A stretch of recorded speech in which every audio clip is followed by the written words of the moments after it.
तो नमस्कार दोस्तों, आज हम लोग बंगाल शैली के एक नए कलाकार के वेंकटप्पा के बारे में देखेंगे।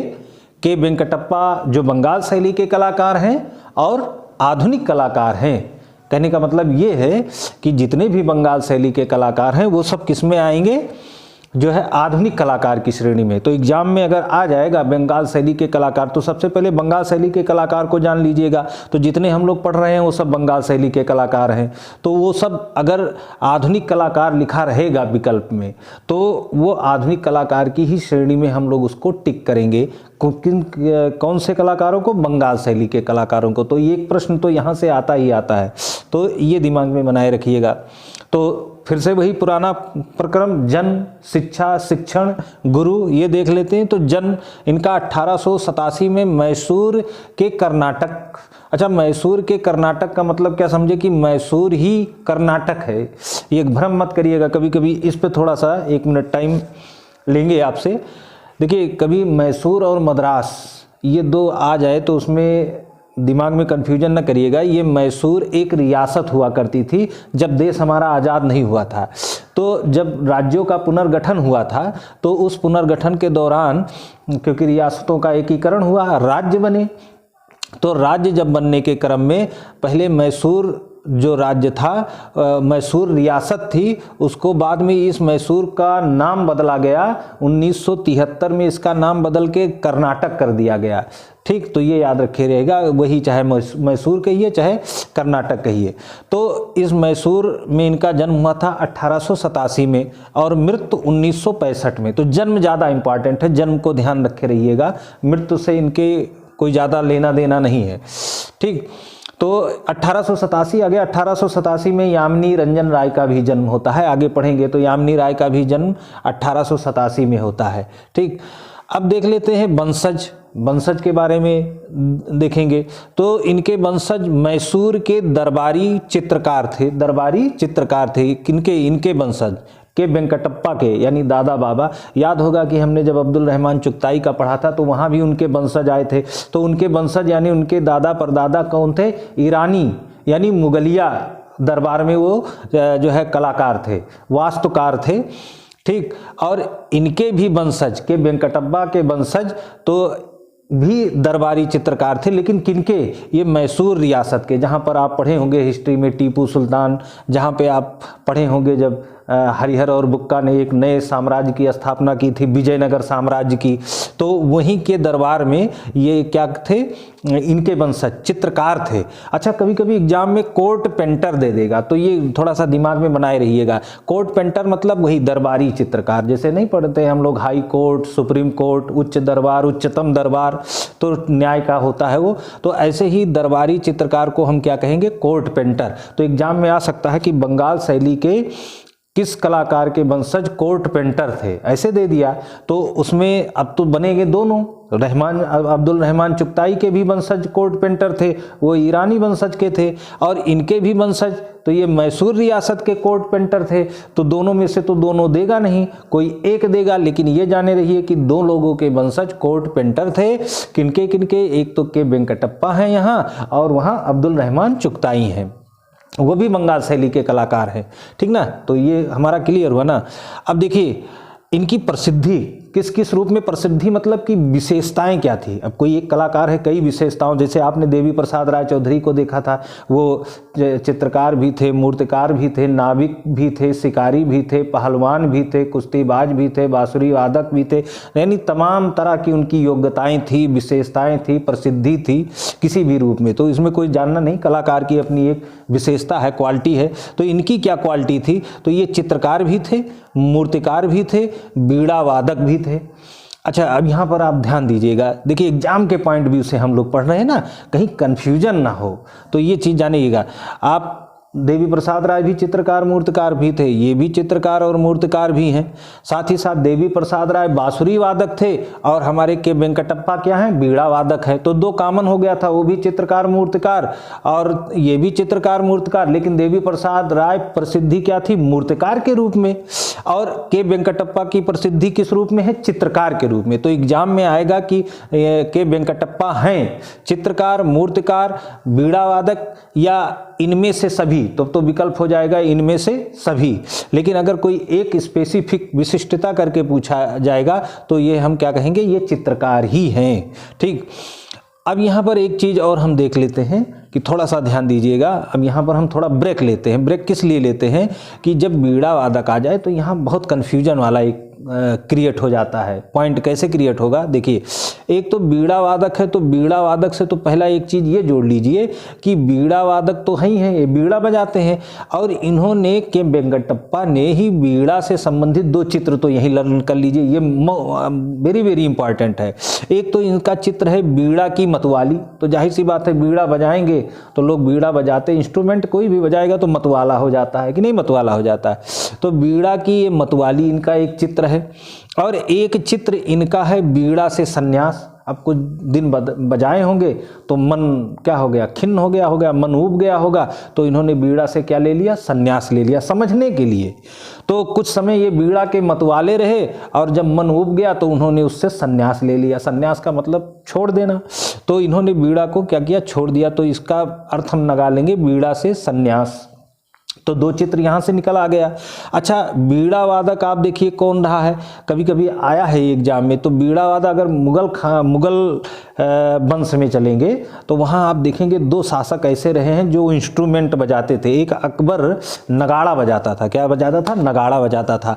और एक औरंगजेब जो कट्टर था एकदम अपने शासन के दौरान, और इसी के समय ही हम देखते हैं कि चित्रकला का पतन हो जाता है, चित्रकला का पतन हो ही जाता है।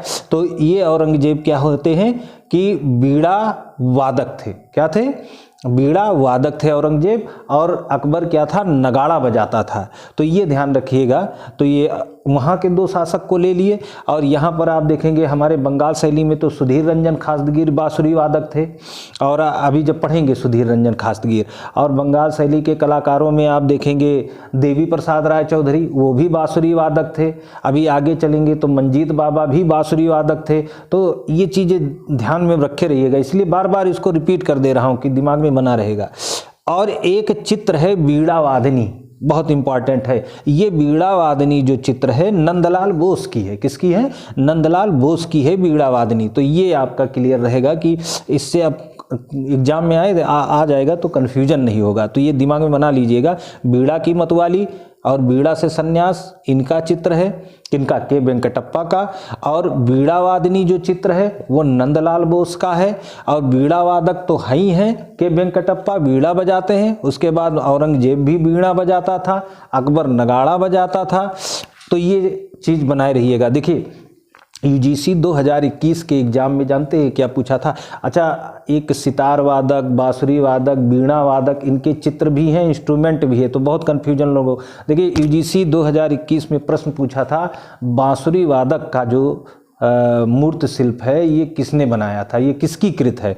तो देखिए बांसुरी वादक मतलब फ्लूट प्लेयर, फ्लूट प्लेयर आप जब पढ़ेंगे तो धनराज भगत का है। तो या यहीं से याद दिमाग में बैठे, धनराज भगत का फ्लूट। तो यूजीसी 2021 में ये प्रश्न आया हुआ था। और आप अभी देखेंगे सितार वादक, तो आप सितार वादक भी देखेंगे तो सितार वादक भी बहुत प्रश्न पूछा जाता है। तो सितार वादक आप चलेंगे जब मध्य प्रदेश में हम लोग जाएंगे, होशंगाबाद जिले के पंचमढ़ी में जाएंगे तो वहाँ पर हम देखेंगे लश्करिया खोह एक गुफा है, वहाँ पर सितार वादक का चित्र मिला है, शैल चित्र मिला है। तो ये दिमाग में बनाए रहिएगा। ऐसे हम कहने का मतलब याद बना रहे तो चीज़ों को यहीं पर हम लर्न कर लेते हैं।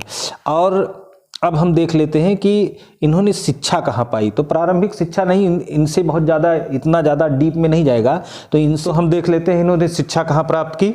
तो Calcutta school of art, Calcutta school of art में इन्होंने शिक्षा प्राप्त की।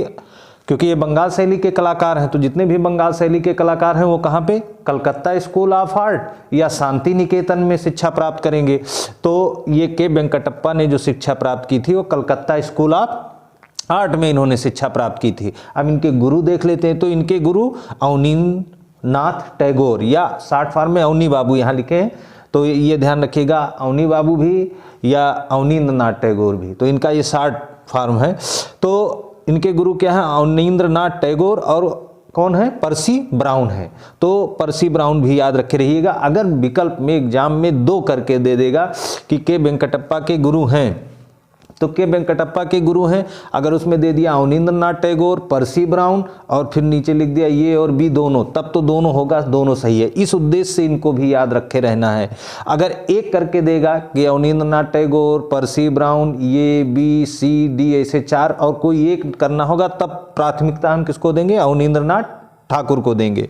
तो ये ध्यान में बना रहिएगा। तो इस तरह इन्होंने शिक्षा Calcutta school of art, Guru Abanindranath Tagore separate, क्योंकि बंगाल शैली के जितने गुरु हैं, बंगाल शैली के जितने कलाकार हैं उनके गुरु कौन हैं? अवनींद्रनाथ टैगोर और प्लस पर्सी ब्राउन, ठीक ना। यह एक चीज़ और याद रखे रहिएगा कि इन्होंने कहाँ पर पढ़ाया, यानी शिक्षण कहाँ पे किया है, तो ये मैसूर कला विद्यालय में। कहाँ पे किए हैं? मैसूर कला विद्यालय में। तो शिक्षण को पकड़े रहिएगा, जितने यहाँ पे शिक्षण किए हैं, क्योंकि ये बंगाल शैली के कलाकार हैं और जहाँ जहाँ पे ये जाएंगे वहाँ पर बंगाल शैली का प्रचार प्रसार करेंगे। जैसे आपने पढ़ा कि असित कुमार हल्दर, ये कहाँ पर पढ़ाए हैं? तो लखनऊ में पढ़ाए हैं, यानी इनका शिक्षण का संबंध किस विद्यालय से रहा? लखनऊ से। आपने देवी प्रसाद राय चौधरी, इन्होंने कहाँ पे शिक्षण किया है? तो मद्रास कला विद्यालय में। आपने पढ़ा छितेंद्रनाथ मजूमदार, तो इन्होंने कहाँ पे पढ़ाया है? इलाहाबाद विश्वविद्यालय में ये कला विभाग के अध्यक्ष भी रहे हैं। तो ये इलाहाबाद से संबंधित रहे हैं। तो ये सब चीज़ें पकड़े रहिएगा, ठीक। तो मैसूर का मंसूर या बंगाल का मंसूर भी जाना जाता है। अच्छा, यहाँ पर मैसूर का मंसूर और बंगाल का मंसूर, कहीं कहीं बंगाल का मंसूर भी देखने को मिलता है, कहीं कहीं मैसूर का मंसूर देखने को मिलता है। तो बस इतना आप दिमाग में बनाए रखिएगा। मैसूर इसलिए क्योंकि ये मैसूर में भी जन्म लिए हैं और मैसूर में ये पढ़ाई के बाद में मैसूर कला विद्यालय में ये शिक्षण किए हैं, तो इसलिए इनको मैसूर का मंसूर कहा जाता है। तो मेन जो जानने की जरूरत है, जो ये मंसूर है, ये मंसूर का कौन है? जहांगीर कालीन चित्रकार है और ये पशुपक्षी क्या क्या है? चित्रण करने में ये माहिर थे, ठीक ना। तो इसलिए इनकी तुलना किससे की गई है? के वेंकटप्पा से। तो इतना बस दिमाग में याद। अब इसको चाहे मैसूर और बंगाल का ध्यान न रखिए, अगर मंसूर याद रखा रहेगा तो मैसूर का अगर ध्यान में रखना है तो ये मैसूर कला विद्यालय में पढ़ा रहे हैं, ठीक। और मैसूर में इनका जन्म हुआ, तो इसलिए वहीं के से लेकर इनको रिलेट किया गया है कि ये मैसूर का मंसूर है। और मंसूर का रिलेशन कहाँ से है? ये मुगल काल में कौन से राजा थे? जहांगीर थे, उन्हीं के दरबार का ये पशुपक्षी चित्रण करने में ये माहिर था। तो उन्हीं की तुलना किससे की गई है? के वेंकटप्पा से की गई है। तो चाहे बंगाल का मंसूर कहिए चाहे मैसूर का, बंगाल का ही क्यों कहेंगे? क्योंकि ये कलकत्ता स्कूल ऑफ आर्ट में क्या है? पढ़ रहे थे। तो पढ़ने के दौरान ये बंगाल शैली के कलाकार हैं, तो बंगाल शैली से संबंधित होने के नाते इन्हें बंगाल का मंसूर कह दिया गया। लेकिन मंसूर इनमें कॉमन है, मंसूर इनमें कॉमन है, तो मंसूर से इनकी तुलना की गई है, ठीक है। और दूसरा एक चीज देखें कि हाथी दांत पर लघु चित्रों की रचना करने में ये सिद्ध हस्त थे। किस पर? हाथी दांत पर। तो ये दिमाग में बनाए रहिएगा, क्योंकि एग्जाम में आएगा कि बंगाल शैली का वो कौन सा कलाकार है जो हाथी दांत पर लघु चित्रकारी करने में माहिर था? तो के वेंकटप्पा। अब लघु चित्रों की रचना में सिद्धहस्त है, तो कभी कभी ऐसा भी प्रश्न आता है कि लघु चित्रकार के रूप में कौन प्रसिद्ध है? तो लघु चित्रकार के भी रूप में कौन? के वेंकटप्पा प्रसिद्ध है। फिर इनका अगला याद रखिएगा कि स्वर्ण पत्रों पर अलंकरण के लिए भी प्रसिद्ध है।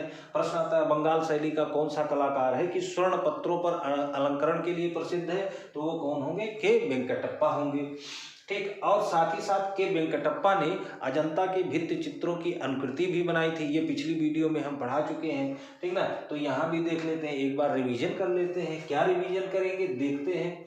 तो 1909 से 11 और 1914 1921 ये सन है। किस सन में? 1909 से 11 में अजंता के भित्ति चित्रों की अनुकृति होती है। किसकी अध्यक्षता में? लेडी हरिंगम की अध्यक्षता में। और 1914 में जोगी मारा के भित्ति चित्रों की अनुकृति बनाई जाती है। और इसको बनाने के लिए कौन निमंत्रण करता है? पुरातत्व विभाग निमंत्रण कर देता है, ठीक। और 1921 में बाघ की चित्रों की अनुकृति बनाई जाती है। अब कौन कौन कलाकार गए थे? सन हमें मालूम हो गया। तो देखिए, असित कुमार हल्दर और समरेंद्रनाथ गुप्त ऐसे बंगाल शैली के 2 कलाकार हैं जो तीनों गुफाओं में गए हैं। बस ये दिमाग में बैठा लीजिए, कौन कौन? असित कुमार हल्दर और समरेंद्रनाथ गुप्त। सन याद रखे रहिएगा 1909 से 11, यानी 1910 याद कर लीजिए, इन्हीं के बीच में आ जाएगा ना। तो 1910 एग्जाम में ज़्यादा देता है 1910। तो 1910, 1914, 1921 कौन कौन? अजंता, जोगी मारा, बाघ। कौन कौन गया है तीनों में? असित समरेंद्र, ठीक। और उसके बाद में 2 में गए हैं, नंदलाल बोस केवल 2 में गए हैं। एक तो अजंता वाले में गए हैं, जोगीमारा में नहीं गए हैं, और बाघ में गए हैं। कहाँ कहाँ का? अजंता और बाघ में कौन गया? नंदलाल बोस। के वेंकटप्पा केवल अजंता में गए हैं। तो ये क्लियर, अब इससे आप कभी नहीं भूलेंगे। इनके चित्र को देख लेते हैं। तो इनके जो चित्र हैं, तो पहले चित्र को जब भी हम देखें तो पहले माध्यम देख लेते हैं, किस माध्यम में है। तो इन्होंने जो चित्र बनाया है वो वाश में भी है, जल रंग में भी बनाया है, तैल रंग में भी बनाया है। क्योंकि बंगाल शैली के कलाकार हैं तो प्रमुखता हम क्या देंगे? वाश टेक्निक को देंगे, क्योंकि बंगाल शैली का एक नाम वाश शैली भी है। तो क्यों? क्योंकि यहाँ के जितने भी कलाकार हैं उन्होंने क्या किया है? वाश माध्यम में चित्रांकन किया है। तो ये चीज़ ये हो जाएगा। विषय क्या रहा है? तो के वेंकटप्पा का जो विषय रहा है ज़्यादातर पौराणिक आख्यान और धार्मिक विषयों को लेकर इन्होंने चित्र बनाया है। और धार्मिक विषयों में अगर देखेंगे तो सबसे ज़्यादा चित्र इन्होंने भगवान राम और सीता माता को लेकर बनाया है। और आगे हम देखते हैं इनके चित्र कौन कौन से रहे। तो बस थोड़ा सा ध्यान करिएगा, आपको सब याद हो जाएगा। एक क्रम बनाए रहिएगा, आपको सब आता है, ऐसा नहीं है कि ये चित्र नहीं आते हैं।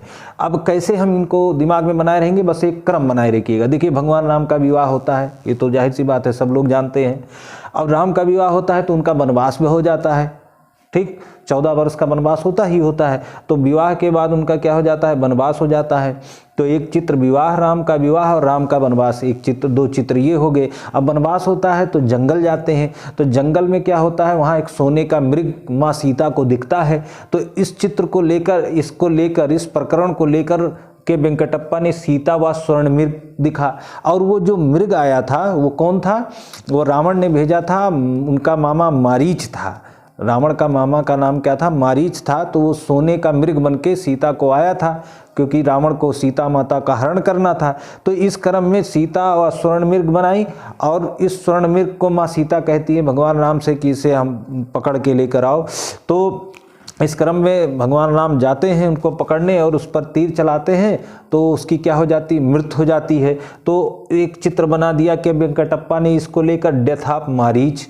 अब जब मारीच की मृत्यु हो जाती है, भगवान राम वहाँ होते हैं, तो माँ सीता अकेली होती है, रावण आता है और उनका हरण कर ले जाता है। और रास्ते में जब जाता है तो जटायु के साथ और रावण का युद्ध होता है। तो इस प्रकरण को लेकर रावण जटायु युद्ध, ऐसा ये चित्र और भी लोग, राजा रवि वर्मा ने भी बनाया है। अभी यामिनी राय पढ़ेंगे तो यामिनी राय ने भी ये चित्र बनाया है, रावण जटायु युद्ध।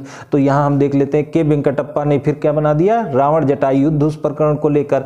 अब जटायु मारा जाता है, रावण माँ सीता को लंका में लेके चला जाता है। तो भगवान राम पता करवाते हैं कि कहाँ गई है माँ सीता। तो हनुमान पता लगाने के लिए जाते हैं। तो वहाँ पर हनुमान जी को भगवान राम मुद्रिका दे देते हैं, अंगूठी दे देते हैं कि इसे सीता को दे देना, तो वो पहचान जाएगी कि हनुमान तुम क्या हो? राम के दूत हो। तो हनुमान को मुद्रिका देते राम, एक चित्र ये है। या इसको इस रूप में भी पूछता है कि राम को, सीता को अंगूठी भेजते राम, और किसके द्वारा भेजे? हनुमान के द्वारा। तो या तो ये कहेंगे हनुमान को मुद्रिका देते राम। अब हनुमान मुद्रिका लेकर जाते हैं और पता लगाकर आते हैं। तो इस क्रम में क्या होता है? रावण पर चढ़ाई करने के लिए तैयारी बनाई जाती है, तो बीच में समुद्र पड़ता है। तो ऐसे क्रम में वहाँ तक पुल का निर्माण किया जाता है, लंका तक। तो लंका तक पुल का निर्माण, एक चित्र ये बन गया। उसके बाद में लंका को तहस नहस एकदम जला दिया जाता है। तो वो क्या बन गया? उसको लेकर चित्र क्या बनाए? द बर्निंग लंका, एक चित्र ये हो गया। अब जब सब लड़ाई हो जाती है तो भगवान राम क्या हो जाते हैं? माँ सीता को लेकर क्या आते हैं? आ जाते हैं, अयोध्या वापस आते हैं। तो उसी को लेकर एक चित्र बनाया, द रिटर्न ऑफ रामा। मतलब ये याद रखने के लिए, क्योंकि वो तो धरती में समा गई थी, लेकिन आए केवल कब थे? The return of Rama Ayodhya में। तब दिवाली वाली सब मनाते हैं ना, इसीलिए। तो द रिटर्न ऑफ रामा, ये एक चित्र हो गया। और दूसरा एक ये याद रखे रहिएगा कि हमने ये भारत का मैप नीचे वाला, जो प्रायद्वीप भारत या दक्षिण भारत जिसे कहते हैं, वहाँ के 2 राज्य ले लिए, केरल और तमिलनाडु। इन्हीं के सीमा को साझा करती तमिलनाडु में एक पर्वत है, नीलगिरी पर्वत। उस पर्वत पर पर्यटक स्थल है, क्या टूरिस्ट प्लेस है, जिसे ऊटी कहते हैं। और वहाँ पर ही कोडाई कनाल है। तो ऊटी, क्योंकि यहीं बगल के थे, कर्नाटक के ही थे। तो उस समय तो आज केरल और ये सब दिख रहा है तो मैसूर रियासत में आ जाते तो बगल ही में था नीलगिरी पर्वत, वहीं पर ऊटी था और कोडाईकनाल, तो जाहिर सी बात है पर्यटक प्लेस रहा है और वहीं पर उनका जन्म हुआ है, तो वहीं पर वो चले गए। क्या बनाए थे? ऊटी का दृश्य और कोडाईकनाल का दृश्य चित्र बनाए थे। तो दो पर्यटक स्थल कौन कौन है? ऊटी और कोडाईकनाल। तो उसका चित्र बनाए थे, दृश्य चित्र बनाए थे। और ये किस माध्यम में बनाए थे? माध्यम तो जल रंग में बनाए थे, ये याद रखे रहिएगा।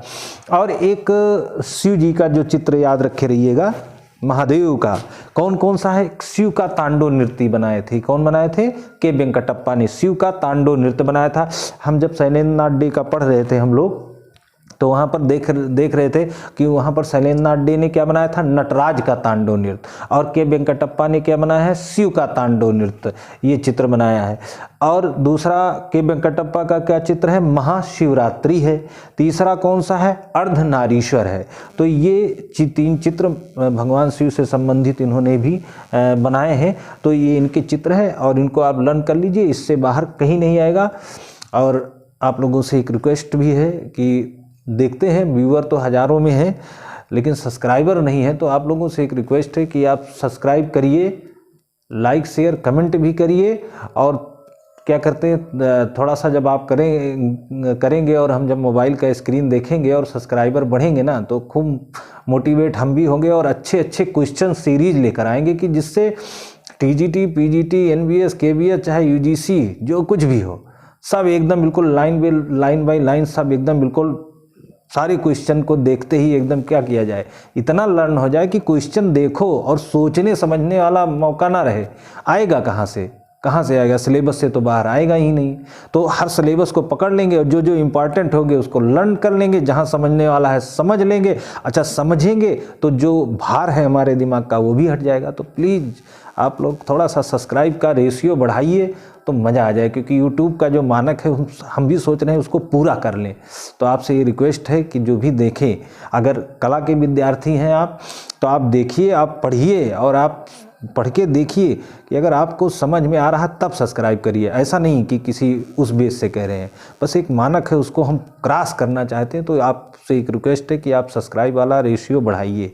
थैंक्स और जय हिंद, जय भारत।